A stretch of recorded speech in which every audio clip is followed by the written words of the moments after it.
Amém? Então hoje nós vamos dar continuidade à nossa matéria de epístolas paulinas. Vocês já estão com a apostila em mãos. No sábado do mês passado, de janeiro, quando nós tivemos a primeira aula desta matéria, nós ainda não tínhamos a apostila por escrito, que estava terminando de ser corrigida, mas hoje, glória a Deus, temos o material completo. E nós vimos uma introdução no mês passado sobre o assunto de epístolas paulinas e analisamos a epístola de Paulo aos Coríntios, aliás, aos Romanos, aos Romanos. E hoje nós estamos na página 15 e nós vamos começar a trabalhar a primeira epístola ou carta de Paulo aos Coríntios. Amém? Lembrando duas coisas, Número 1, o objetivo destas aulas extras de sábado é adiantar a matéria, devido à reivindicação de alguns dos nossos alunos que começaram nas primeiras matérias, de que o curso estaria se estendendo demasiadamente. Então nós convocamos aulas aos sábados, para nós adiantarmos a matéria. Paz, irmão, bem-vindo. E número 2, essas aulas aos sábados, sobretudo em matérias como esta, pega a tua apostila lá com a pastora, irmão. Essas aulas aos sábados, sobretudo em matérias como esta, são aulas que é muito importante a presença do aluno. Por quê? Porque são aulas intensivas, Uma aula aos sábados equivale a 2 aulas de terça praticamente. Então, ainda mais numa matéria dessa que é curta, então são aulas, vamos dizer assim, traiçoeiras, Se o aluno de repente faltar muito esses sábados, ele roda nessa matéria por falta, Nosso critério é 50% no mínimo de presença, Então você vê, hoje nós já estamos na página 15, Provavelmente iremos até lá pela página 25, 30, pelos meus cálculos, Portanto, mais um sábado, eu creio, já concluiu a matéria e já entra na outra, que é Epístolas Gerais. Amém, gente? Então vamos estar bem ligados nesses detalhes aí, Essas aulas elas são gravadas, disponibilizadas no YouTube, no canal particular, para o aluno que por motivo de trabalho, motivo de enfermidade não pôde estar, poder assistir, e para vocês também que vierem poder recapitular, Mas é indispensável a presença em sala de aula. Amém? Página 15 então, queridos. Primeira epístola de Paulo aos Coríntios. Essa é a primeira apostila escrita por um dos nossos novos colaboradores, que é o pastor Juliano Morato, lá da Palavra da Fé. Eu mandei já pelo WhatsApp a foto da apostila pronta, Ele ficou bem contente, disse: o seu primeiro trabalho teológico, E o pastor Juliano já está escrevendo outra, que é Epístolas Gerais, para vocês, se vocês viram lá no grupo, eu adicionei ele e a Ellen também, que estão nos ajudando, Outra coisa também, nós não temos necessidade de estender muito nessa matéria. Por quê? Porque se você parar para pensar, a matéria de Atos dos Apóstolos e cristianismo primitivo, ela já meio que adianta essa aqui, porque ela traz todo o contexto histórico, geográfico e tal, Aqui em Epístolas Paulinas, nós deixamos para fazer uma análise mais estrutural e mais doutrinária dos livros, entendeu? Das cartas de Paulo, que é 70% do Novo Testamento, Então tem muita informação que já está na matéria que vocês estão estudando nas terças, prestes a concluir já, né? Então não teria necessidade de repetir isso aqui. Por isso que de repente você olha e diz, pô, mas a Epístola Paulina com 50 páginas de apostila, né? Será que não está faltando alguma coisa e tal? Não, boa parte de conteúdos que alguns cursos colocariam aqui, nós colocamos naquela matéria lá. Tá bom, gente? Então, primeira carta de Paulo aos Coríntios, né? Tem 16 capítulos, 437 versículos, e nós começamos falando da cidade de Corinto, né? Corinto é uma cidade que existe até hoje, né? Era uma cidade grega que foi destruída e reconstruída pelos romanos. Corinto ficava em uma posição estratégica comercialmente favorável, e a cidade de Corinto é interessante porque ela dá lado, vamos dizer assim, para dois portos, né? No lado oriental da cidade você tem um porto, né, ao sul, que é o porto do Mar Egeu, e no lado ocidental da cidade você tem um outro porto que fica no chamado Golfo de Corinto, tá? E é muito interessante porque atualmente, né, eles escavaram na rocha um canal que liga esses dois mares, ou esses dois portos, e os navios passam, né, ele é bem estreito, mas passa até transatlântico ali, puxado, né, por rebocador, tá? Bom, depois nós vamos ver algumas fotos disso aí. Dentre os seus vários templos, dois se destacaram: o templo de Afrodite, considerada pelos gregos a deusa do amor, e o templo de Apolo, que é considerado deus da música, do canto, da poesia, da beleza masculina. Devido às suas características peculiares, Corinto, gente, tinha uma rotatividade populacional muito grande, como toda cidade portuária, né? Se você olhar aqui em Paranaguá, tem gente do mundo inteiro que passa por aqui, e muitos que ficam até morando aqui, né?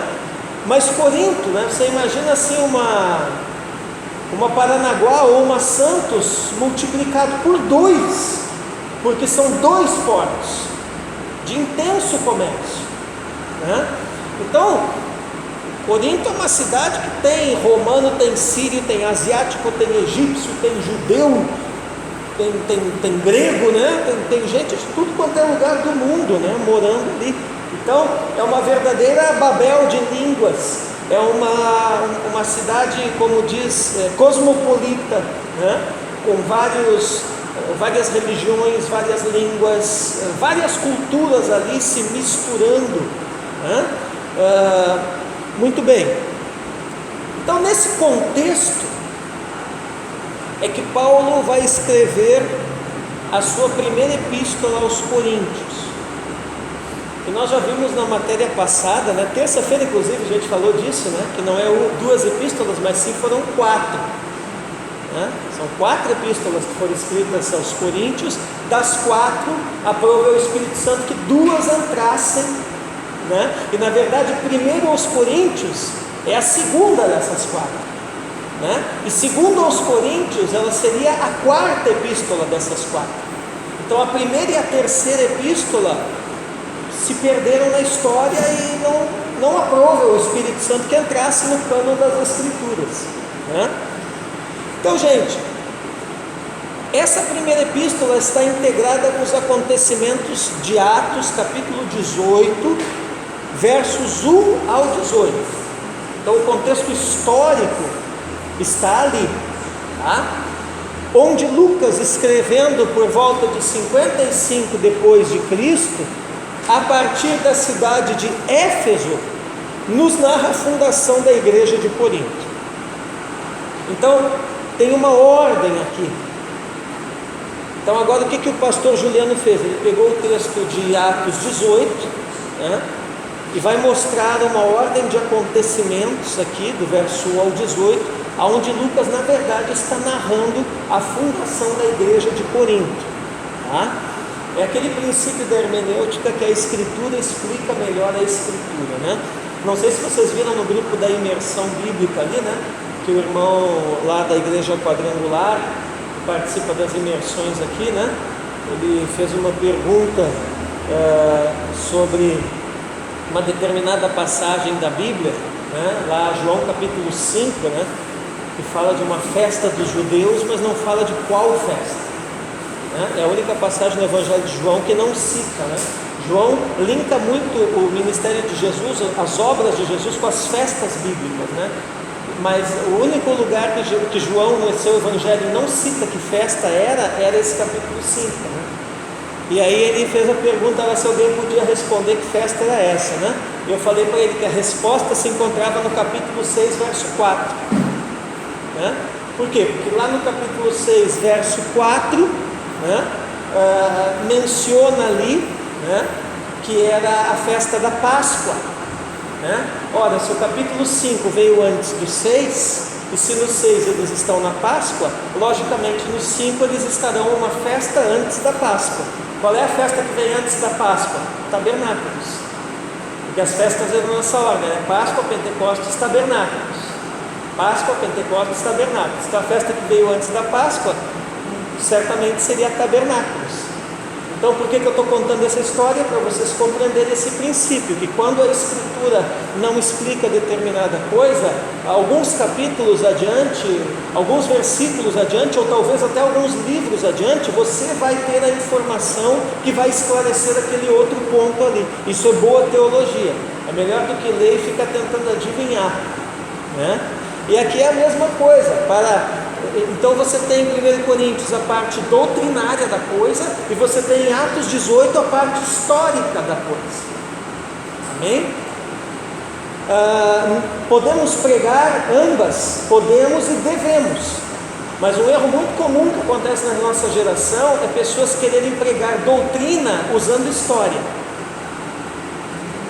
Você pode até extrair princípios de narrativas históricas, mas esses princípios têm que ser conectados com as passagens aonde está a respectiva doutrina acerca daquilo ali que você está falando, senão fica um negócio meio esquisito. E tem o outro lado também, né? Gente que pega a passagem doutrinária, né? E muitas vezes desconsidera a parte histórica, ou tenta trazer o relato histórico com uma passagem doutrinária, e aí ele corre o risco também de se perder. Então nós temos que aprender, né? Vocês já estão no nível aí na teologia, principalmente o irmão de Sante, que é o mais antigo aqui da turma em termos de matérias, né? Então vocês já têm que ir tendo essa habilidade de conectar as várias passagens da Escritura. Para isso, uma boa chave bíblica, um bom comentário bíblico, um bom dicionário bíblico, tudo isso aí é importante, tá? Então ali, ó, em qual ordem, gente, se dá a fundação da igreja de Corinto? Número 1, Paulo sai de Atenas e vai para Corinto. Número 2, Paulo encontra em Corinto um casal de judeus, já falamos bastante deles também em Atos dos Apóstolos e o cristianismo primitivo, né? Que é Áquila e Priscila. Esses judeus haviam sido expulsos de Roma pelo decreto do imperador Cláudio. Isso aqui é comprovado historicamente. De fato, Cláudio fez um decreto e expulsou todos os judeus de Roma. Foi um expurgo que aconteceu entre os anos 49 e 50 depois de Cristo, tá? Então quem é Áquila e Priscila? São os judeus romanos, né? Número 3, sendo ambos fazedores de tendas, Paulo e esse casal trabalham juntos. Nós vimos na terça-feira que Paulo não queria nem sustento financeiro da igreja de Corinto, tamanha confusão e as facções que estavam acontecendo lá, né? E aí por isso ele vai, né, para complementar a sua renda, vai trabalhar, né? Número 4, todo sábado Paulo pregava na sinagoga para judeus e gregos convertidos ao judaísmo, tá? Então Paulo está ali todo sábado, conforme o padrão estabelecido por Jesus, né? Jesus é assim também, né? Quando ele chega numa cidade, ele vai primeiro à sinagoga, né? Os apóstolos eram assim também. Quando chegam a uma cidade, iam primeiro à sinagoga. Então Paulo segue esse padrão, né? Primeiro as ovelhas perdidas da casa de Israel, né? E aí lá ele prega, e havia tanto judeus na sinagoga como prosélitos, né? O prosélito é o gentil convertido ao judaísmo, né? Número 5, com o auxílio de Silas e Timóteo, Paulo testemunha aos judeus que o Cristo é Jesus. Número 6, Paulo encontra oposição na sinagoga, sacode as vestes e decide ir anunciar o evangelho aos gentios, aos não judeus, tá? Número 7, ele vai para a casa do vizinho, né? A casa de Tício Justo, é anexa à sinagoga, e lá então Paulo estabelece uma igreja caseira e continua a ministrar. Número 8, Crispo, que é o principal da sinagoga, se converte, e aí muitos dos coríntios são batizados. Número 9, Paulo tem uma visão do Senhor Jesus. Lembra aquela visão animando ele, dizendo que ainda tinha muito povo naquela cidade e tal, né? Que ele fosse perseverante, fosse forte. 10, o Senhor encoraja com a declaração que tem um propósito na vida de muitos na cidade de Corinto. 11, Paulo permanece em Corinto 1 ano e 6 meses ensinando a palavra de Deus. 12, Paulo é levado ao tribunal pelos judeus. 13, lá no tribunal, ele é acusado de convencer as pessoas a adorar a Deus de modo contrário à lei. Você vê que aqui nessa acusação há uma contradição, né? Esse pessoal aqui parece até o pessoal de esquerda hoje em dia, né? Há uma contradição, né? Por quê? Porque se Paulo vai primeiro na sinagoga ministrar, quando ele chega numa cidade, como é que você vai fazer uma acusação dizendo que ele está convencendo as pessoas a adorar contrário à lei? Se primeiro ele vai ao lugar onde a lei é mais ensinada na cidade inteira. Então já começa por aí, né? Outra, vai num tribunal romano, num tribunal pagão, fazer reclamação de lei dos judeus. Já cansei de dizer isso para vocês, os romanos não estavam interessados em lei dos judeus, em Moisés, em Messias, e não sei o quê. Para eles isso tudo era uma conversa sem pé nem cabeça. Então, você vai levar uma causa, né, vamos dizer assim hoje, né? Não seria da competência, né, do foro daquele tipo de tribunal julgar esse tipo de coisa, né? E aí não dá outra, né? É o 14, Galho, procônsul da Acaia, segue a orientação vigente no império. Qual é a orientação que o império dava aos seus juízes? Não se meta em caso de religião. Envolveu a religião aí dos povos conquistados, não se meta. E o Galho então diz que o caso não é da competência dele, né? E no número 15, ele se exime de julgar o caso, né?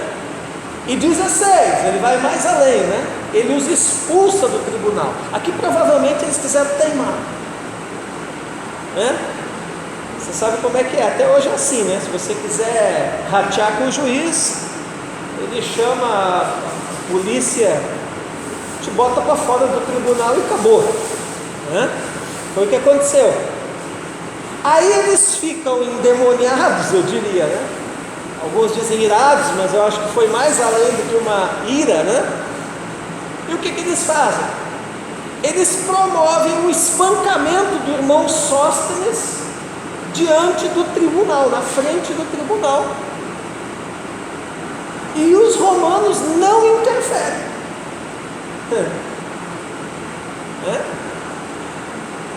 E aí, 18º, Paulo se despede dos irmãos e segue a jornada de pregar o Evangelho em outras cidades, né?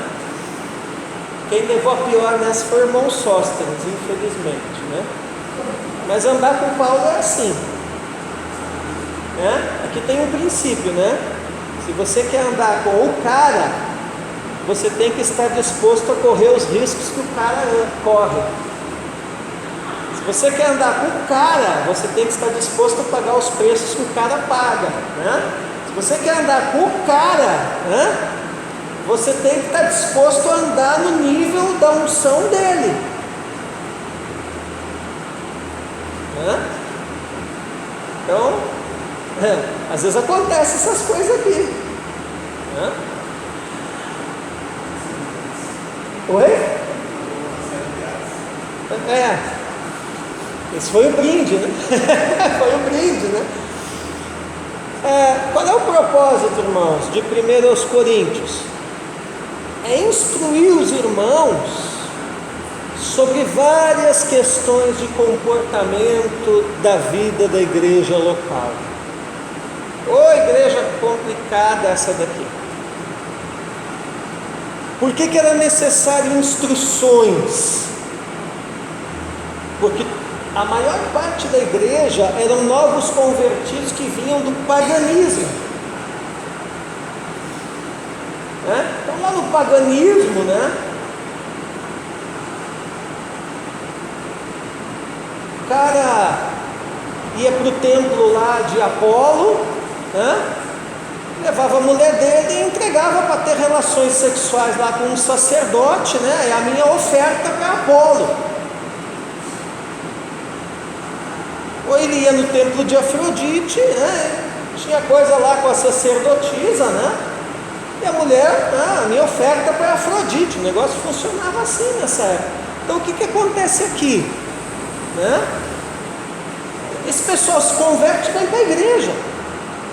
Tem que ter discipulado para ensinar que não pode mais dar a mulher para o outro cara lá, que não pode mais ir lá prostituir com a sacerdotisa, né? Comeu as comidas em casa tudo consagrada a demônios, então como que agora vai ser? Então é um contexto social onde as pessoas se convertiam. Veja o desafio da igreja, irmãos. O desafio da igreja não era só evangelizar, né? Ganhar para Jesus. O desafio da igreja era estabelecer na vida daquelas pessoas uma nova cultura. Uma nova cultura. E eu estou falando de uma época que é um dos ambientes culturais mais fortes da história da humanidade, foi nessa época, que é a cultura greco-romana, que até hoje nos influencia. E aí vocês entendem? Paz, meu irmão, bem-vindo.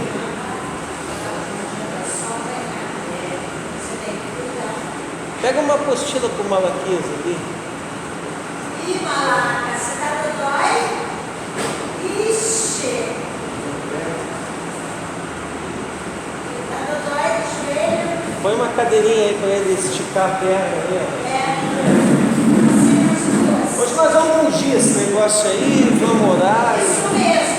Bora cantar lá que é milagroso. Vamos deixar o diabo. Oi, irmão de Sante. Nós não somos universal, mas o óleo da vai cair milagroso. Vamos orar. Vamos consagrar Jesus assim. Deixar o diabo perneta. Bom, você tem uma experiência, né? Você foi ungido quando não vai colocar o nome aqui. Você estava mal? Viu? Glória a Deus. Então é milagroso. Página 16. 16. Então, gente, o que eu estava dizendo? O desafio da igreja de Corinto não era só ganhar o cara para Jesus. Era, através do discipulado, trazer uma nova cultura para aquelas pessoas. Porque eles vêm lá do paganismo. Então, para eles, prostituir lá no templo de Apolo, de Diana, comer coisa sacrificada a ídolo, queimar incenso, ter imagem em casa, não sei o que, era normal. E se eles vêm para a igreja e ninguém discipula, que é o que acontece hoje, inclusive, né? De repente o crente está na igreja, está com uma imagem lá guardada dentro do roupeiro e acha que não tem nada a ver, que não tem que se desfazer daquilo ali, né? Eu conheci uma igreja que chegou num ponto, tá? Quando eu cheguei aqui em Paranaguá, um ponto de deterioração moral e espiritual tão grande, tá? Que ele já estava tendo troca de casais na igreja. Começava pela liderança. Claro que isso é diabólico, né? Mas isso tudo é o que, gente? Isso é o nível hard, é o nível extremo da falta do discipulado. A falta do discipulado na igreja, ela pode, né, causar pequenos estragos. Tipo assim, por exemplo, se você tem uma igreja que não tem o discipulado, mas tipo assim, é um pastor, não precisa ser que nem eu, sou um professor, mas é um pastor que traz umas mensagens um pouco mais para o lado do ensino, ainda a coisa vai. Agora, se você tem uma igreja, por exemplo, que é um pastor que tem só aquele cunho evangelístico e não tem o discipulado, a coisa vai, e daqui a pouco começam a surgir situações graves por causa disso daí. Então, o que eu quero dizer para vocês, gente? Isso aqui não mudou. Continua sendo função da igreja hoje, não só ganhar as pessoas para Jesus, mas incutir nessas pessoas uma nova cultura, a cultura do reino dos céus, a cultura das escrituras. O cara vem para a igreja, você tem que discipular, e o objetivo do seu discipulado é arrancar dele a cultura pagã, a cultura do mundo, e incutir nele a cultura do céu. Qual é a guerra que o Brasil está enfrentando hoje? Vocês são inteligentes, vocês assistem jornal e tudo. Qual é o maior nível de guerra que o nosso governo hoje, de direita, enfrenta? Em que área? A moral, mas a moral está incluída numa outra área. Vou dar uma dica: uma atriz famosa assumiu essa área. A cultura. É aí que é a guerra. A guerra não é política, a guerra não é econômica. A guerra, gente, hoje no Brasil é cultural. Por quê? Porque nós estamos vindo de praticamente 30 anos de uma cultura de esquerda. E isso está encalacrado nas escolas, nas universidades, na mente, na alma, tudo dos nossos alunos. Entende? Então hoje, qual é o desafio da sociedade? E a igreja faz parte da sociedade, né? É trazer um novo padrão cultural. E aí o que acontece? Aí de repente você pega uma igreja, e eu vou dizer para vocês, eu tenho medo da igreja hoje, de um modo geral, porque parece assim que quanto mais a esquerda dominou a cultura, se encalacrou lá, trazendo valores do ateísmo, do paganismo, de um monte de coisa, parece que mais a igreja se fechou. Então hoje a igreja tem uma dificuldade, porque muitas vezes a igreja mal domina a cultura bíblica. Gente, essa discussão se estudar teologia é de Deus ou não é, se esfria o crente ou não esfria, pelo amor de Deus, gente, isso daí é uma discussão que caberia lá na Idade Média. Isso não cabe mais hoje, mas nós temos gente hoje, vocês sabem disso, dentro das nossas igrejas, com esse grilo na cabeça ainda hoje. Isso é uma dúvida lá da Idade Média. Por quê? Porque você acha que o ateu, que o pagão, que eles têm esse tipo de dúvida? Eles não têm dúvida quanto à importância de estudar, de se aprimorar, de adquirir cultura. Eles estão a mil nisso daí. e a igreja parece que ficou paralisada nisso. E hoje, Deus nos deu uma oportunidade a nível de governo, e aí você vê aquela correria, aquela dificuldade para a gente tentar correr atrás do tempo perdido. Você sabe que eu cheguei ano passado, eu estava fazendo RH no Instituto, nós tínhamos uma professora de português maravilhosa, uma professora que domina a língua em termos de ensino. Mas ela era da esquerda, na verdade, a maioria Sim. dos professores eram.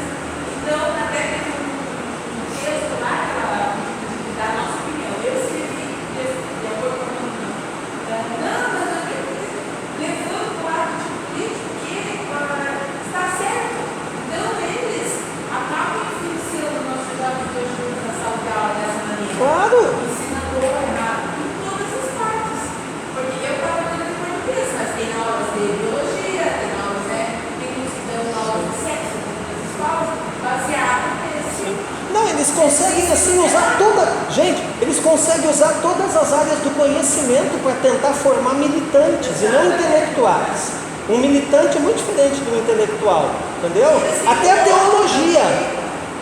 Eu conheço teólogo de esquerda, o cara dando aula de teologia e formando militância na igreja. Eu já vi isso, entendeu? Daquela teologia do Ariosvaldo Ramos lá, que é a missão integral. Fuja disso. Teologia da missão integral é a mesma teologia da libertação da igreja católica romana dentro do protestantismo. Fuja disso. Inclusive esse Ariosvaldo Ramos, quando o Lula estava lá na frente do sindicato, lá no dia que ele foi preso, lá em cima do caminhão, estava falando, esse cara estava do lado dele, é pastor. Então, o que acontece aqui em Corinto, né?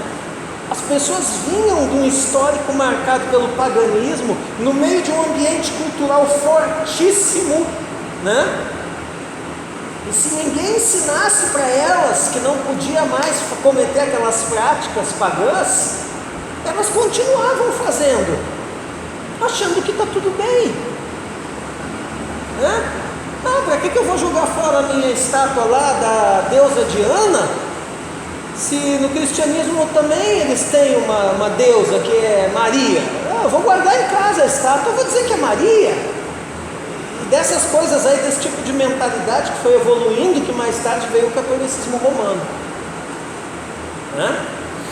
Então, assim como era a cidade de Corinto, a igreja local também se caracterizava por uma mistura social e racial muito grande. Aqui nós temos outro princípio, né? A igreja vai influenciar na cidade, ou a cidade vai influenciar na igreja? O que vocês acham?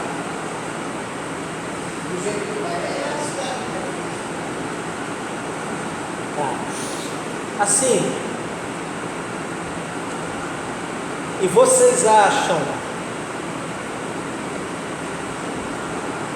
o que vocês acham que precisa para mudar isso? Ou pelo menos para aumentar a influência da igreja?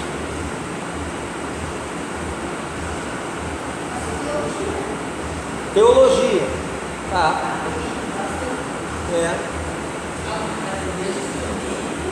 Unidade.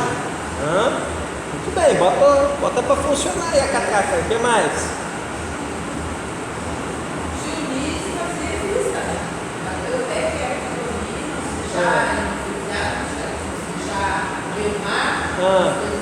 Posicionamento, então.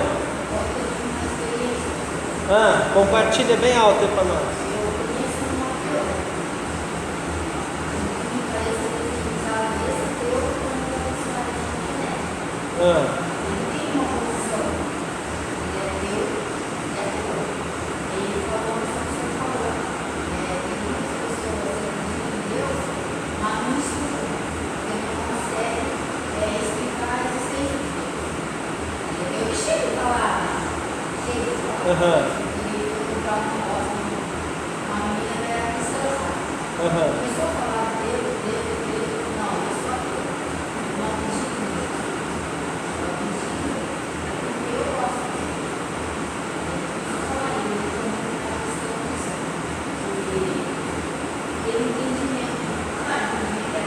Aham.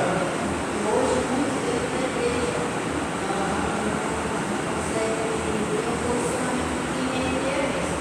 Quem Deus é para essa pessoa. Não entende. É porque você falar, Aham. mas não chamou a atenção para isso. Ele estudar, ele estudou mesmo. Claro. Então, a posição da igreja, quem ela é, ele está agora em questão de saber se que ela realmente é crente, que ele diz que Deus existe. Porque eles são muito, eu falo que esse rapaz mesmo, ele crê que Deus existe. Mas claro, daí conversando com ele, eu entendi por quê.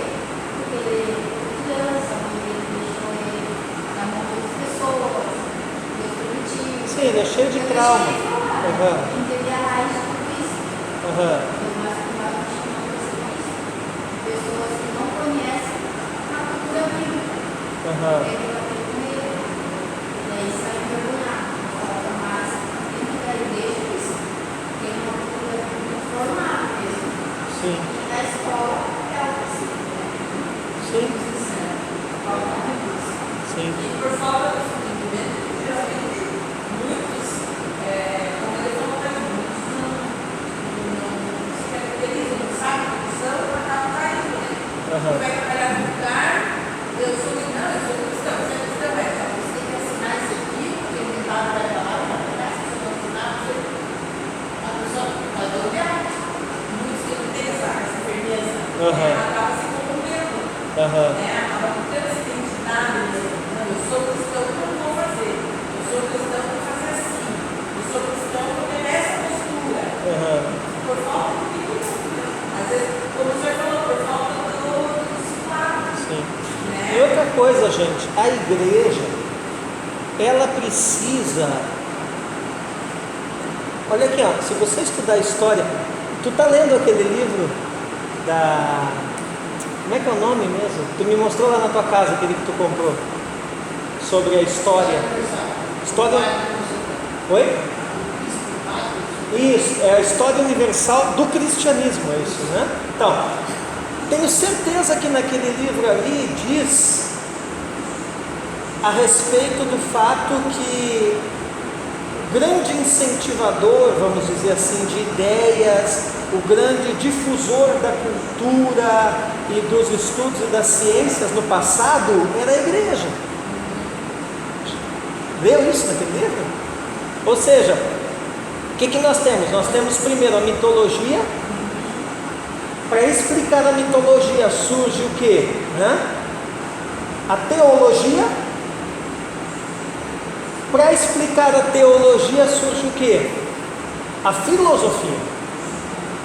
E da filosofia saem todas as ciências. Então quem é a mãe e a primeira ciência é a teologia. E por ser a teologia, ele estava na mão da igreja no passado. A igreja então é a grande fomentadora da filosofia moderna, como nós conhecemos, né? Baseada, é claro, nos antigos clássicos, lá os gregos e tal, né? Mas disso aí saem todas as ciências. Agora hoje o que acontece? Nós temos uma situação de uma igreja, de um modo geral, né? Que não quer estudar nem a teologia, não domina nem a Bíblia, nem a teologia, quanto mais a filosofia. E aí aquele incentivo que eu trago para vocês, né? De não ficar só lendo coisa de crente. Às vezes você lê coisas, estudar coisas do outro lado também é interessante. Entendeu? Então, né, o Malaquias está começando a entrar por esse caminho, né, Malaquias? De estudar mais história. Eu estou vendo assim, ele, né, olhando mais uns livros de filosofia, umas coisas assim, entendeu? Estuda muito essa diversidade e história da educação. Entendeu? Quer ver? Ó, outra área que é bom vocês se dedicarem, né? Tem muito material hoje, política, entendeu? Teoria política, né? Eu estudo todas essas coisas. Por quê? Porque isso vai formando uma mentalidade em você, e você começa a ver, a partir da teologia, como que todas essas coisas surgiram, né? E você começa a ter uma visão de Deus a respeito de todos esses assuntos. Entendeu? Então isso vai abrindo seu entendimento. Aí você vai para um debate, você vai para um diálogo, você vai para, né? Você domina outras áreas também. E aí as pessoas que são formadoras de opinião começam a achar interessante andar com você, conversar com você, ir na sua igreja. E essas pessoas muitas vezes influenciam, hoje em dia, principalmente pela internet, milhares de pessoas, né? Eu estava assistindo um debate filosófico antes de vir para cá, de um canal chamado Casa do Saber no YouTube, né? É um negócio meio assim, filosofia. Os caras, né, são meio doidos assim, mas é interessante para exercitar o tipo e teco aqui, né? Os caras chegaram a 1 milhão de inscritos no canal. Aí eles fizeram uma live para comemorar, né? 1 milhão, gente, você imagina? Os caras ali falando de filosofia, a mulher falando das estrelas e do espaço, não sei o quê, e 1 milhão de pessoas sendo atingidas por aquilo ali. Entendeu? Bom, então assim, para responder a nossa pergunta, a igreja deve influenciar a cidade, mas a igreja também é influenciada pela cidade, e isso é bom até certo ponto, no sentido da igreja estar consciente do que está acontecendo na cidade. Amém? Bom, em Corinto, a igreja local contava com pessoas mais intelectualizadas e de certa posição social e econômica mais elevada, que acreditavam ser possível viver a vida cristã e ao mesmo tempo fazer concessões a alguns comportamentos aceitos naquela sociedade, porém claramente pecaminosos e inconvenientes às práticas cristãs. Então tinha esse pessoal mais intelectualizado, certamente de um nível financeiro maior, porque rolava muito dinheiro na cidade devido aos 2 portos, né? Então você vê o nível da coisa, né? Quer dizer, para ministrar para esse pessoal aqui também não podia ser de qualquer jeito e nem qualquer um, né? Essas pessoas causavam grandes problemas doutrinários e relacionais em meio à igreja. E para piorar, muitos ainda queriam ocupar a posição de mestres, ensinando um evangelho distorcido e negligenciando que Cristo é o evangelho. É o gnosticismo, né? Aí tem uma outra coisa, tá? Eu espero que você esteja anotando todos esses princípios que eu estou falando, que não está na apostila, tá? Aí uma outra coisa, não existe vácuo, né? Todo lugar, ao ser desocupado, será ocupado por outro. Então é o chamamento de ensino da igreja. Se na igreja local e a nível maior também o espaço intelectual não for ocupado pelo ensino bíblico, ele vai ser ocupado por outro tipo de ensino, e a liderança da igreja talvez nem vai se dar conta, porque o seu pastor titular lá em cima é uma coisa, principalmente as igrejas grandes, viu? Lá na base, eu saber o que está acontecendo é outra. Se a minha igreja, que é uma igreja pequena, né? Eu acho que na época nós tínhamos uns 80 membros, né? O primeiro problema que eu tive com células foi com uma célula de casal, né? Que eu não sabia o que estava acontecendo lá na base, que o líder lá, enfim, né? Não vou entrar nos detalhes, né? Mas estava fazendo coisa errada, né? E eu não sabia o que estava acontecendo lá na base. Não sabia que ele botava o meu estudo do lado e dizia, não, isso aqui que o pastor escreveu é legal, está tudo certo, mas hoje nós vamos estudar outra coisa. E isso que eu fazia reunião com eles toda segunda-feira, toda a segunda-feira. Eu ouvia relatório de um por um nessas reuniões. Eu visitava essas células, toda semana eu estava em uma. Né? Aí, claro, o dia que eu ia lá, ele estava estudando. Né? O inglês ia, né? O inglês era eu, no caso. Né? Entendeu? Mas isso chegou a um ponto que quando eu fui ver, eu tive que tirar essa liderança da mão dele e tive que fechar todas as células, porque já estava começando a infectar todas. Uma igreja de 80 pessoas. Agora você imagina uma estrutura grande, a base, o que está lá na base, o que estão falando, o que estão ensinando, como estão falando, quem está lá,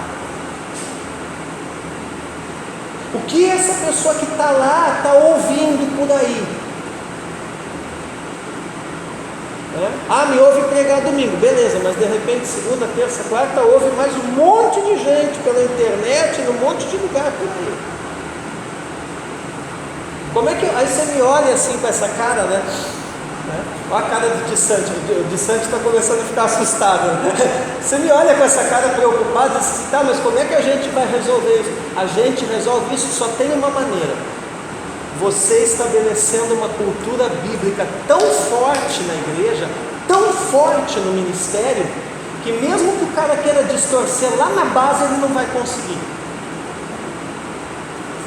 Porque aí os outros que estão em volta vão confrontar, dizer, não, mas espera aí. Entendeu? E isso se dá como, gente? Por profundidade, repetição, porque eu sempre digo para a pastora, às vezes ela brinca comigo, você repete demais quando está dando aula, mas o ensino se dá por repetição, não adianta. Então é profundidade, repetição, né? E consistência. Para estabelecer a cultura bíblica na igreja, né, hoje com a experiência que eu tenho, eu sei, você tem que trazer profundidade de ministração, repetição. Às vezes eu repito, até aquilo ali se tornar um mantra na cabeça dele.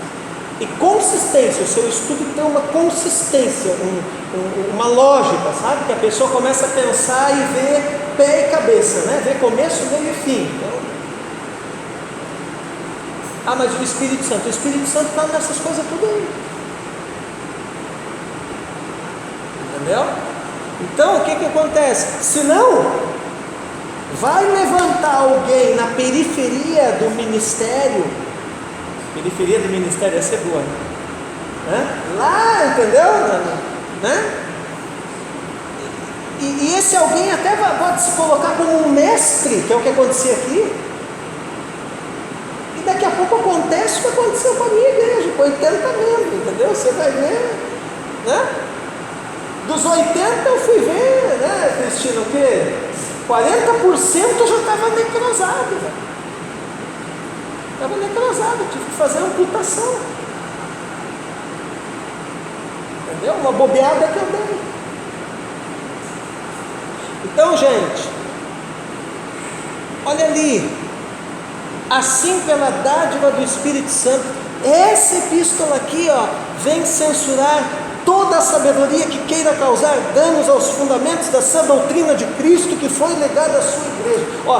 Uma boa maneira de começar, de repente, lá na sua igreja, se ela está passando algumas situações que Corinto estava passando, seria trazer uma ministração para a igreja sobre 1 Coríntios. Entendeu? Uma ministração expositiva desse tipo de carta, de epístola aqui. Porque aí muita gente vai começar a se identificar com coisas que aconteceram.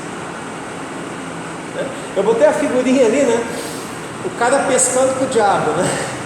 Você não deveria estar matando, roubando, destruindo? Ele pergunta. Devia, diz o diabo, mas tem muita gente fazendo o meu trabalho. Então, vou pescar. Ou seja, às vezes nem precisa o diabo para fazer o estrago, né? Enquanto na igreja em Roma, os irmãos de origem judaica eram maioria, em Corinto, gente, os irmãos não judeus eram a maioria. Então você vê que Corinto, né, é a igreja de Roma do lado avesso, vamos dizer assim.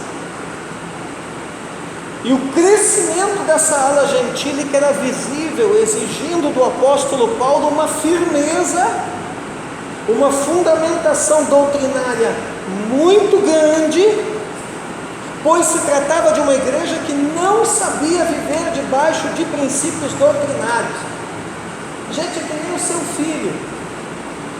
Basta fazer o filho? Sim ou não? Não. Você faz o filho lá, o filho vai aprender no banheiro sozinho? Vai aprender a comer sozinho? Vai aprender a se vestir sozinho?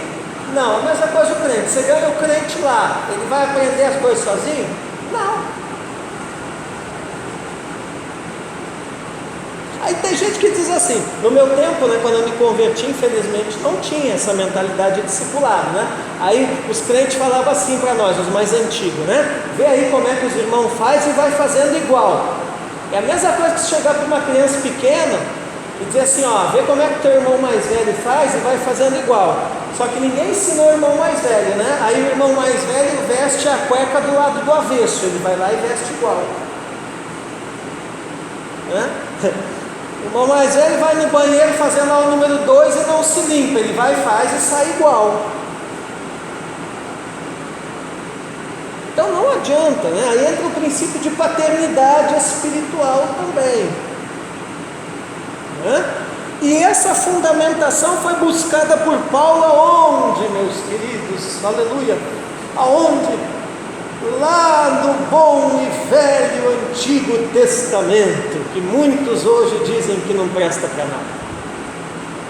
Lá Paulo foi buscar, e lá, a partir de lá, ele começa a citar o Antigo Testamento nessa carta. Isso sinaliza que esta ala gentílica que se consolidava se via no direito de opinar acerca da conduta da igreja local. Não é assim até hoje? Sempre quem for maioria na igreja vai se achar no direito de dar pitaco, né?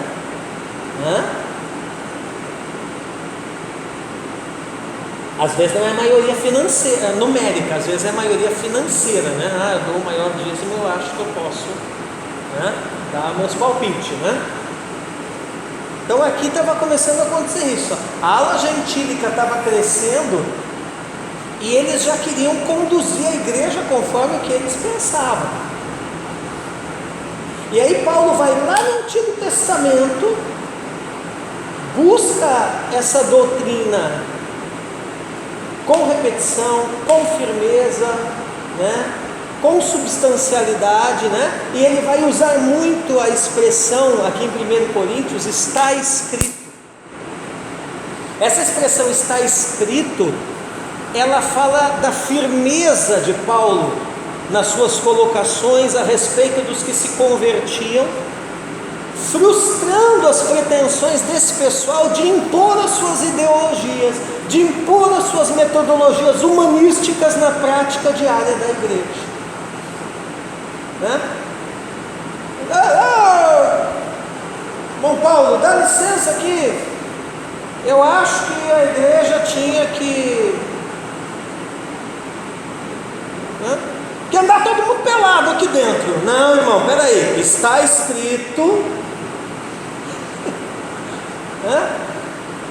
Acho que esse negócio aí de jogar as imagens fora não tem nada a ver. Não, peraí, irmão, está escrito. E ó, Paulo, mostrando a escritura para eles. Aquilo que eu falo, né? Depois ele vai falar isso para o Timóteo, né? Que você tem que ser capacitado a mostrar na escritura. Às vezes, né? Às vezes tem coisas que me perguntam, eu não consigo mostrar na hora, assim, mas eu vou lá até achar. Entendeu? Está escrito isso, está escrito aquilo. Não era assim que Jesus respondia? Como diz lá na lei? Ah, diz tal coisa, então faz. Bom, Paulo mostra com clareza que a doutrina que deve ser ensinada na igreja é Jesus Cristo e este crucificado e ressurreto. O Antigo Testamento foi a ferramenta, gente, que Paulo usou para demarcar a doutrina na igreja de Corinto. Em momentos decisivos da epístola, as palavras do Antigo Testamento foram a resposta do apóstolo para os coríntios. Tendo entre seus membros uma diversidade que ia desde escravos até oficiais do governo em ascensão social, imagina que mistureba que era essa igreja, né? Mesmo culto, né? Está o irmão que é escravo sentado do lado do cara que é secretário da prefeitura. Então, a igreja cresce e com ela os problemas doutrinários. Entenda uma coisa que eu entendi: igreja maior, apesar que a maioria, infelizmente, ainda pensa assim, né? Que igreja grande é sinônimo de status. Eu já vi muito isso no meio de pastores, né? Cuida de uma igrejinha lá, né? Já vi muito isso, né? De repente o outro cara, né? Igreja lá de 1000 membros, né? Não precisa muito, né? Uns 1000 membros, né? Às vezes o cara fala um monte de bobagem, né? Mas é como dizia o meu falecido sogro, é seu doutor, né? Só que tem lá 1000 membros que seja, né? Mas entenda uma coisa: igreja grande não é sinônimo de status. Igreja grande é simplesmente sinônimo de mais problemas. Pastores maduros e experientes no ministério sabem disso. Quanto mais a igreja crescer, mais os problemas crescerão com ela. A única diferença de uma igreja pequena para uma igreja grande é a quantidade de problemas, que aumenta. Porque o trabalho de doutrinar é o mesmo. Você só vai ter que doutrinar mais a grande por causa do tamanho, né? É a mesma coisa que você dá uma benzetacil na Cristina, né? E uma benzetacil em mim. Tive piedade, em mim, que sou um cara maior assim, né? Não, posso tomar, mas eu estou dizendo assim: você vai dar a benzetacil na Cristina, que pesa o quê? Meio quilo? Enfim, né? Que é levinha, né? Você vai dar uma dose menor, né? Mas é a mesma injeção, para matar os mesmos trem, né?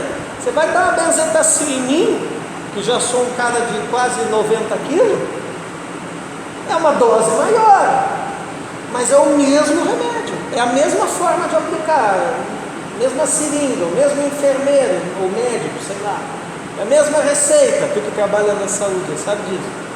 Remédio, a dose é conforme o tamanho do paciente, né? A mesma coisa a igreja, é o mesmo remédio, Bíblia, só vai mudar a dose.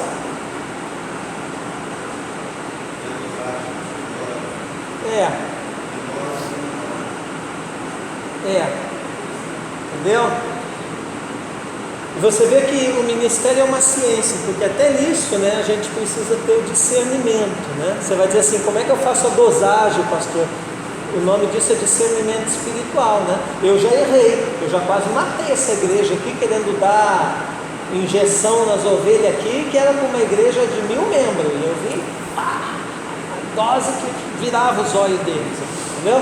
E às vezes o contrário também, às vezes eu já mediquei espiritualmente eles com doses de doutrina que eram fracos, E quando eu fui ver, já tive que entrar com um antibiótico espiritual, a coisa já estava começando aquele apodrecer o negócio.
Sim.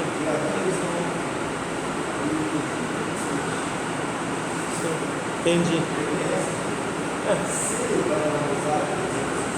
Sim. Sim.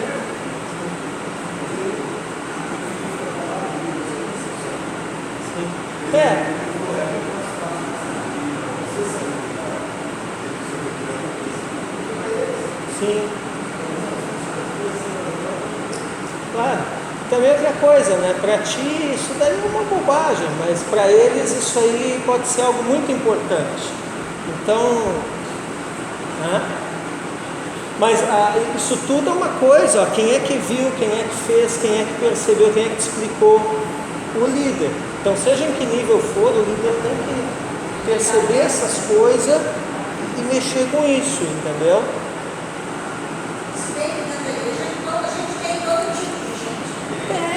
Tem. Nós temos irmão aqui que quando o ventilador está ligado, não entra fazendo tempo, quando não explica para sentar. Irmã de muitos anos. Entendeu? Fica sentado lá atrás, eu não gosto. Aí ela senta lá atrás, eu não gosto que sente lá atrás, eu gosto que sente bem na frente, né? Mas aí eu não fico chamando eles para frente, porque eu sei porque ela está lá E a atrás. gente desliga É o o ventilador ventilador. por causa Entendeu? Não, aí depende. Aí se o pessoal que está na igreja, eu vejo assim que o ventilador não vai fazer muita falta ali, que eu já conheço, os mais calorados e os menos, né? Aí eu mando desligar. Mas se eu sei que está os encalorados ali, eu deixo ela sentadinha lá atrás, não forço ela. Entendeu? Porque aí eu vou arrumar uma encrenca também por causa do ventilador. Gente, vamos fazer um intervalinho. Deixa eu encerrar esse slide aqui para nós tomar um cafezinho. Tem as pipocas ali, um negócio ali, né? Aleluia. Então vamos lá. Então, ó, individualismo, gente, libertinagem, eram problemas na igreja de Corinto. Eles confundiam isso daí com liberdade cristã, né? Eu sou livre em Cristo, então eu posso ir lá e mentir, eu posso ir lá e andar com a mulher do outro, irmão, porque eu sou livre. Eu tinha essas ideias, né? E o individualismo é uma coisa muito complicada na igreja, viu, gente? Porque a igreja ela é projetada para ser corporativa, ela é um corpo. A igreja é projetada para funcionar na unidade. Então eu percebo assim na minha experiência pastoral, quanto mais algum tipo de pessoa foi alimentando, porque isso é a pessoa que alimenta, né? Quanto mais algumas pessoas foram alimentando esse caráter individualista e se isolando da comunidade, sabe aquele crente tem na sua igreja também, que só aparece domingo, não frequenta nada, você convida para uma confraternização, não vai, não precisa ser na igreja, às vezes até qualquer coisa fora, não vai em nada, né? Ele vai se isolando com a família e tal, né? Nós temos um caso aqui assim, e eu vejo assim que é justamente a família que tem mais problema, mais dificuldade. Problema de relacionamento. Eles têm problema de relacionamento. Entendeu? A ponto do homem não frequentar discipulado de homens, porque é só para homens, né? E aí ele não pode ir com a mulher, e ele tem uma filosofia que ele só vai nas coisas se levar a família inteira junto. E ela não participa. E ela não vem no discipulado de mulher, porque aí é para a mulher e ela tem a filosofia que tem que trazer todo mundo junto. Não vai a pizzaria porque não vai ser Entendeu? família. Você faz uma confraternização do grupo de senhoras na pizzaria, ela não vai porque o homem não vai junto. Eu digo, meu Deus, mas também não. É bonito andar junto, mas não é a vida inteira que vai andar grudado, né? Pastor. Entendeu? Pastor, você tem que ter um dia do seu. Só que assim, ó, vou dizer para vocês, isso daí, mas eu vou dizer para vocês, isso daí é um argumento, na verdade. É um argumento, sabe por quê? Porque aí quando é sábado que tem grupo familiar, que aí é a família inteira, que eu não faço separado. O meu grupo é familiar, é marido, mulher, filho, todo mundo. Cachorro, papagaio, todo mundo. É um grupão. Aí também eles não vão. Quer dizer que esse papo de eu não vou no dos homens, não vou no das mulheres, porque eu vou estar separado do meu cônjuge, isso é papo, na verdade é o que o Malaquias falou, eles não querem estar. Só que aí também é assim, né? Aí a pastora surta, né? Você não vai fazer nada. O que eu vou fazer? Eu vou chegar no cara e forçar ele aí nos troços? Ele simplesmente vai embora da igreja. Então, quer ser domingueiro, meu filho? Deixa ele vir no domingo. Pelo menos no domingo eu sei que eu estou influenciando eles. Isso é uma coisa que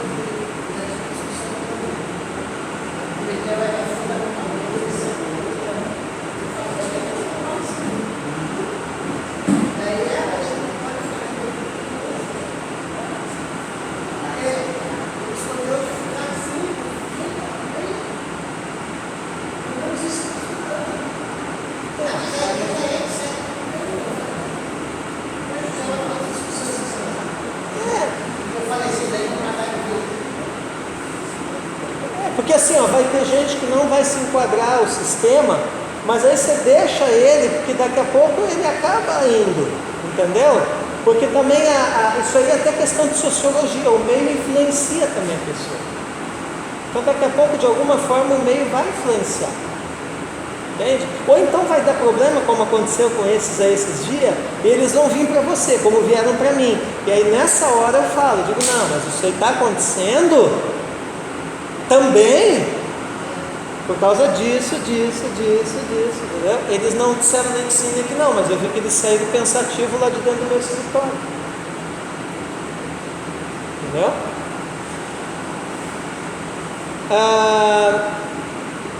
Vamos fazer um intervalo, gente?